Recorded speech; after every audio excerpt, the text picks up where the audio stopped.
ఆదిలాబాద్ జిల్లా వార్తల విషయానికి వస్తే ఆదిలాబాద్ మార్కెట్ యార్డులో పత్తి రైతులను దళారులను నిండా ముంచుతున్నారు. పత్తిని తక్కువ ధరకే కొనుగోలు చేసి ఎక్కువ ధరకు సీసీఐకి విక్రయిస్తున్నారు.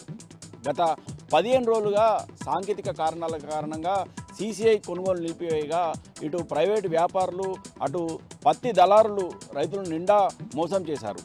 తక్కువ ధరకే పత్తిని కొనుగోలు చేసి ఎక్కువ ధరకు సీసీఐకి విక్రయిస్తున్నారు.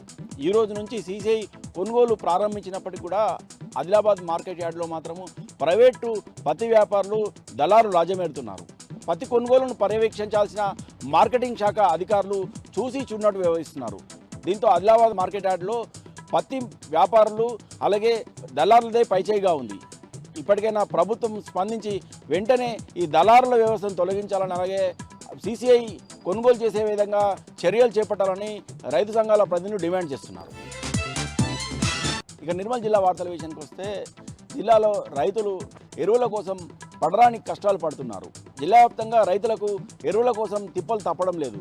ఈరోజు లోకేశ్వరం మండలంలోని మన్మద గ్రామంలోని ప్రాథమిక సహకార సంఘం ఎదుట రైతులు ఉదయం నుంచే ఎరువుల కోసం బారులు తిరిగి కనిపించారు.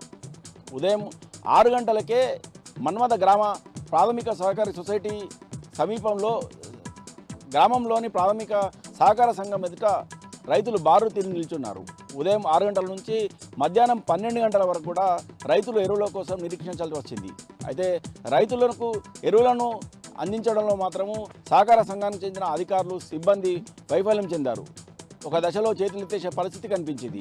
అయితే రైతులు తీవ్ర ఆగ్రహం వ్యక్తం చేస్తున్నారు. గత బీఆర్ఎస్ ప్రభుత్వ హయాంలో తమకు విత్తనాలతో పాటు ఎరువులు అందుబాటులో ఉండేవని, ఇప్పుడు మాత్రం కాంగ్రెస్ ప్రభుత్వ పాలనలో మాత్రం తమకు విత్తనాలు దొరకక ఎన్నో ఇబ్బందులు పడ్డామని, ప్రస్తుతము ఎరువుల కోసం కూడా ఎన్నో ఇబ్బందులు ఎదుర్కొంటున్నామని, ఇప్పటికైనా ప్రభుత్వం వెంటనే స్పందించి ఎరువులను సకాలంలో అందేలా చర్యలు చేపట్టాలని రైతులు డిమాండ్ చేస్తున్నారు.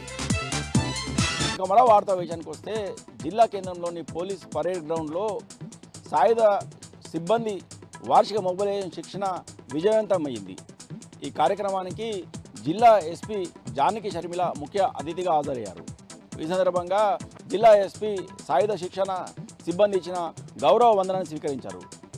ఈ సందర్భంగా జిల్లా ఎస్పీ జానకి షర్మిల మాట్లాడుతూ పోలీస్ సిబ్బందికి శిక్షణ తప్పనిసరిగా అవసరమని, ప్రతి ఒక్కరు కూడా ఆధునిక టెక్నాలజీ వినియోగాన్ని ఉపయోగించుకోవాలని, శాంతి భద్రతల పరిరక్షణలో ఆధునిక టెక్నాలజీ ఎంతో ఉపయోగపడుతుందని, ప్రతి ఒక్క పోలీసు సిబ్బంది కూడా ఆధునిక టెక్నాలజీ పట్ల అవగాహన పెంచుకోవాలని, శాంతి భద్రతల పరిరక్షణకు ప్రతి ఒక్కరు కూడా తమ వంతు సహకారాన్ని అందించాలని ఈ సందర్భంగా పేర్కొన్నారు.